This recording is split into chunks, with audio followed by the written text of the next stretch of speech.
जो बात बोला उससे अलग के हटके तो मेरा कोई बोलने का है ही नहीं। देखिए, बंगाल का राजनीति बहुत अलग है पूर्णिमा जी। आप लोगों को एक चीज समझना चाहिए कि कांग्रेस बंगाल में टीएमसी के साथ 2012 के बाद कभी था ही नहीं। तो ये बंगाल राजनीति में कांग्रेस को और टीएमसी को एक साथ मैंने मत तो जोड़िए। बंगाल का सवाल ही नहीं पूछा, इसीलिए मित्रा साहब, अधीर रंजन नहीं चौधरी जी को तो सुनने के बाद आपसे नहीं, क्योंकि ये मैंने माहौल तो अभी कहा टीएमसी बाकी राज्यों का में भी बात तो आप अलग चुनाव होगा आयोग ना। पर सवाल ही उठाते हैं ना।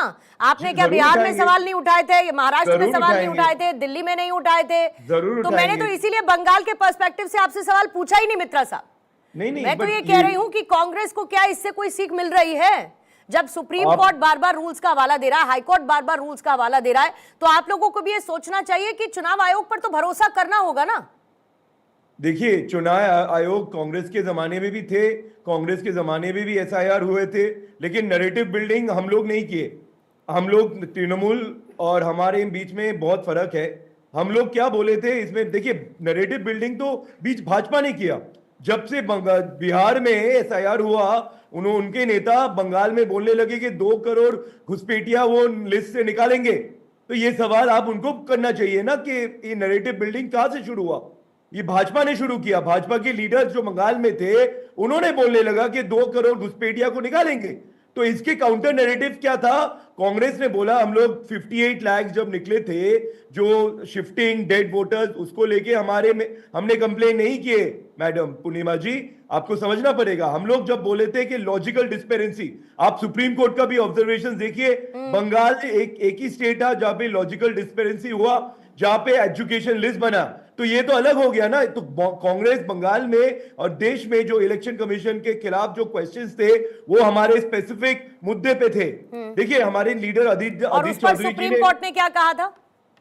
सुप्रीम कोर्ट ने तो मान लिया। अभी तक सुप्रीम कोर्ट ने एक बार भी सुप्रीम कोर्ट बोला ने है तब कि भी कहा था कि एसआईआर अधिकार क्षेत्र में है चुनाव आयोग के।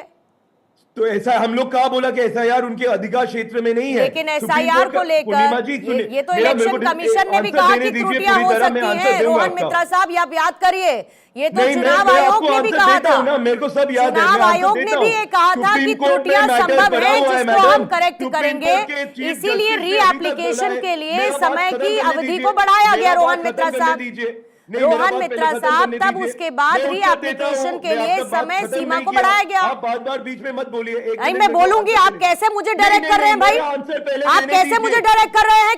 मुझे आप काउंटर क्वेश्चन करने से कैसे रोक दीजिएगा? पूछोगे आप कैसे मेरे अधिकार क्षेत्र में हनन करेंगे? मेरे को अपने शो में बुलाया, मैं आपसे पूछूंगी काउंटर क्वेश्चन, मुझे पूछना है तो आप कैसे मेरे अधिकार क्षेत्र में तय करिएगा मुझे क्या करना और क्या नहीं? मेरा आंसर खत्म नहीं हुआ तो आप कैसे भाई, मुझे तभी पूछना है काउंटर क्वेश्चन और मैं पूछूंगी। काउंटर क्वेश्चन रोहन मित्रा रोक लेंगे क्या मुझे? तो काउंटर क्वेश्चन होगा। रोहन मित्रा रोक लेंगे क्या मुझे? मैं अपना आंसर देने दीजिए ना। खत्म तो आप दीजिए ना, साथ में मेरा काउंटर भी लीजिए। आप मेरे को काउंटर क्वेश्चन कैसे करोगे जब भाई सुनिए मेरी बात, अगर आपका बंगाल में 3 और 13 का हिस्सा नहीं है ना, तो यहाँ टीवी पर बैठकर खींच उतारने की जरूरत नहीं है। रोहन मित्रा जी, मेरे को आंसर करने दीजिए, फिर आप बात कीजिए। और जो सवाल पूछ रही हूँ उसका साथ साथ जवाब देते चलिए और समय की बर्बादी मत करिए। बोलिए, आप काउंटर क्वेश्चन कैसे कर सकते हैं? जवाब देना चाहते हैं रोहन मित्रा जी दोनों सवालों का?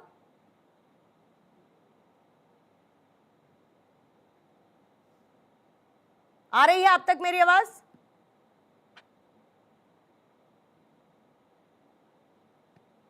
चलिए, रोहन मित्रा जी के पास भी लगता है आवाज नहीं आ रही है। एहतेशामुल हक साहब, अपना सवाल नहीं दोहरा रही हूं, अपने जवाब के साथ कंटिन्यू कीजिए। जी पूर्णिमा जी, आवाज जा रही है? जी सर, आ रही है। आज आवाज की बड़ी दिक्कत है, बोलिएगा।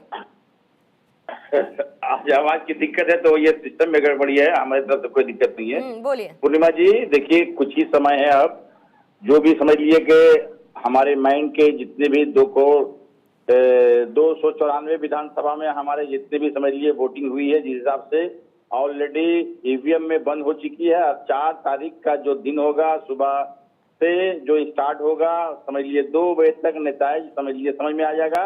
और फिर से एक बार ममता बनर्जी की सरकार बनने जा रही है। पूर्णिमा जी, 4थी बार ममता बनर्जी की सरकार बनने जा रही है। उसकी वजह यह है कि यहाँ के लोगों को वंचित रखा गया एसआईआर के अगेंस्ट में, जिस हिसाब से हमारे यहाँ के आवाम ने 93% जो आगे बढ़ करके वोटिंग किया है, तो इस वजह कर भारतीय जनता पार्टी खासकर बंगाल के लोगों को समझ लिए कि वो क्या हुआ, बंगाल के लोगों को अपना मत का प्रयोग करने दिए। एहतेशामुल हक साहब, ये हम सब जानते हैं कि 4 मई को नतीजा आएगा, सरकार आपकी बनेगी, सरकार बीजेपी की बनेगी, वो 4 तारीख को तय होगा, उस पर तय कर लेंगे कि कौन कितनी सीटों के साथ जीता, कौन सरकार बना रहा है। मैं तो सुप्रीम कोर्ट की बात कर रही हूँ साहब।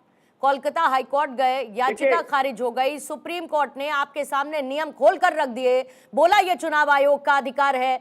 तो अगर ईवीएम में आप लोगों की किस्मत कैद हो चुकी है तो आप लोग भी तो शांति से बैठिए ना 4 तारीख का इंतजार करने के लिए, कि उससे पहले यही सब हो हल्ला होता रहेगा। पूर्णिमा जी, शांति से किस हिसाब से बैठे? आपने देखा होगा 2 दिन पहले क्या परिस्थिति, तो सुप्रीम कोर्ट ने करा दी ना शांति पे। स्ट्रांग रूम रखा हुआ है, सीसीटीवी कैमरा वहां का खराब है, ये बात समझना होगा। भारतीय जनता पार्टी जिस हिसाब से चुनाव आयोग को सामने रख करके गड़बड़ी करने की कोशिश है, तो हम लोग नजर रखे हुए, तमाम लोग, तमाम नेता वहां पर नजर रखे हुए, बात समझना होगा। हम लोग जो है यहाँ सेंग मारने की कोशिश की जा रही है, लेकिन यहाँ सपना साकार नहीं होगा। हमारे तमाम लोग समझ लिए 3 घंटा 4 घंटा करके शिफ्ट कर करके हम लोगों ने किया है, और इसमें सेंग मारने की कोशिश की जा रही है। सुप्रीम कोर्ट जो भी फैसला किया है, तो तैयारी करके जाते ना एहतेशामुल हक साहब, जब गए थे हाई कोर्ट, लेकिन आज तो बड़ा नरम रुख अपना लिया कि हम तो बस इतना चाहते हैं। तो ये काम आपने हाई कोर्ट में नहीं किया, वहां पर आपकी अर्जी खारिज हो गई। मैं तो सिर्फ इतना कहना चाह रही हूँ कि नजर रखिए आप। पूर्णिमा जी, हाई कोर्ट के बाद तो सुप्रीम कोर्ट बचता है। एहतेशामुल हक साहब, आप लोग नजर रखिए, कोई दिक्कत नहीं है नजर रखने में, लेकिन बात यह है कि नियम सबके सामने आईने की तरह साफ है, लेकिन उसके बावजूद हमें दौड़ भाग करते हुए ये बताना है कि नहीं नहीं देखिए गड़बड़ हो रही है, नहीं नहीं देखिए धांधली हो रही है, नहीं नहीं ये तो केंद्र सरकार अपने इशारे पर करवा रही है। तो ये नैरेटिव बिल्डिंग क्यों हो रही है? 4 मई का इंतजार कर लीजिए ना। 100 पानी पी लीजिए एहतेशामुल हक साहब। देखिए पूर्णिमा जी, 100% समझ लिए, हमारा अपने जो भी स्ट्रांग रूम है, हम लोगों को हिफाजत करने का अधिकार है। जिस हिसाब से भारतीय जनता पार्टी का जमीन से पैर निकली हुई है, और जिस हिसाब से समझ लिए एनालिसिस जो एग्जिट पोल दिया जा रहा है, वो तो एग्जिट पोल है, लेकिन एग्जैक्ट पोल नहीं है। आज का एग्जिट पोल देखेंगे तो हर जगह समझिए तृणमूल कांग्रेस तो A180+ दिया जा रहा है हर जगह। घूम फिर के आ जाते हैं नतीजे, एग्जिट पोल एग्जिट। मैं तो वो बात ही नहीं कर रही हूँ, आप समझ क्यों नहीं रहे थे शामुल साहब? मैं तो वो बात ही नहीं कर रही हूं। अब दोबारा से नहीं दोहराऊंगी अपनी बात को। रोहन जी जल्दी से आपका काउंटर ले लेती हूँ, फिर अनुराग जी मैं आपके पास आऊंगी, क्योंकि इससे ज्यादा रोहन गुप्ता जी एक ऑब्सेशन नहीं हो सकता। मतलब सुप्रीम कोर्ट की क्लैरिटी के बाद भी बार बार घूम फिर के वही बात। ऐसा लगता है कि कोई तो सीसीटीवी का एक्सेस आप लोगों ने ले लिया है और उसको बंद कर देते हैं, और उस बीच में फिर आप लोगों को जो करना है आप कर देते हैं, रिग्ड कर देते हैं सब कुछ।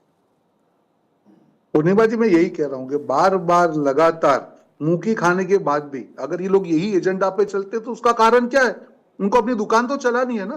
जैसे कांग्रेस पार्टी बिहार में किया, उनको दुकान तो चलानी पड़ेगी, जनता के सामने जाना पड़ेगा। जो बचे कुचे वर्कर या वोटर है उनको जवाब क्या देंगे अगर ये बात नहीं करेंगे? अगर ये उनके जो बचे हुए समर्थकों को ये मालूम चल जाएगा कि जनता के सेंटीमेंट के हिसाब से चुनाव हारे, फिर उनके साथ खड़े कैसे रहेंगे? इसी के ऊपर उनको ठीकरा तो फोड़ना पड़ेगा। आप समझिए, ऐसा नहीं है कि ये लोग ना समझे, ये जानते हैं कि ये ठीकरा फोड़ने का कारण यही है कि चुनाव वाले